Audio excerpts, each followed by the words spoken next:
Are you mad? What's up everyone? Welcome to Veda Day 5. Today's video is basically going to be around etiquette, and etiquette specifically when you are visiting someone's house, like maybe going to a house party or a housewarming or like a games night, just a casual chill event. Some of y'all just don't know how to act. Some of y'all be acting a bit too much. So I'm just gonna go through a few do's and don'ts that I've come to learn over the years when it comes to going to a party. The first thing I would say is a definite do bring a gift. If you're going to someone's house for the first time, let's say for a housewarming, always try and bring something with you to warm the house with. It could be a bottle of wine, or it could be flowers or some tea. It depends, like if you know the person, if they're inviting you to their home, I'd like to think that you know them, so you can bring something that you know they would like.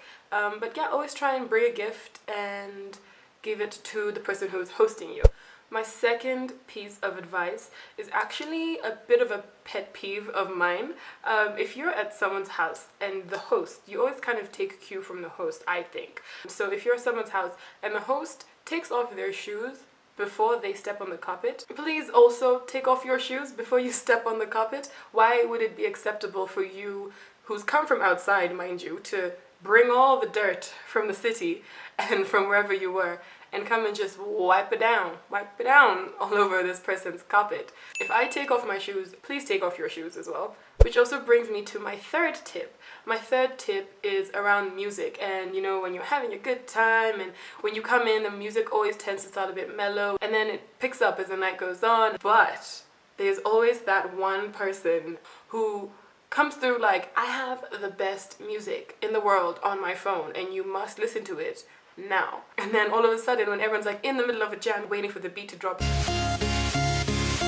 and then this person comes and cuts it off.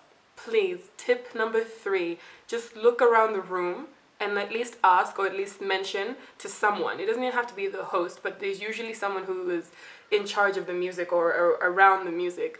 Just like mention to them that you're about to change the music. Tip number 4, and I think tip number 4 is a little bit PG, but it needs to be said. It needs to be said, and I'm here to let y'all know. If you leave your house and then you come to my house and you proceed to annihilate the bathroom, you need to go. You need to just, what were you doing? Like, come on, we haven't even eaten yet, so you came with that. Like, you came with that intention. Are you mad? Tip number 5, it's not really a big deal for me personally, but I do know some people who get quite ticked off by this. So you're in your house and you're having a pool party, you've invited some guys over, and you have your designated area for your party. And there's always that one person or that, group of people who are like, oh, let me explore inside the house.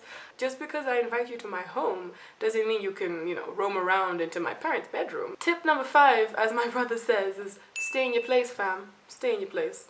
And those are pretty much my top 5 tips for being the bestest guestess. I'd really like to hear, if you're hosting an event, what are the things that annoy you that guests do? What are your pet peeves when you're hosting and guests come in? And I'll see you guys tomorrow.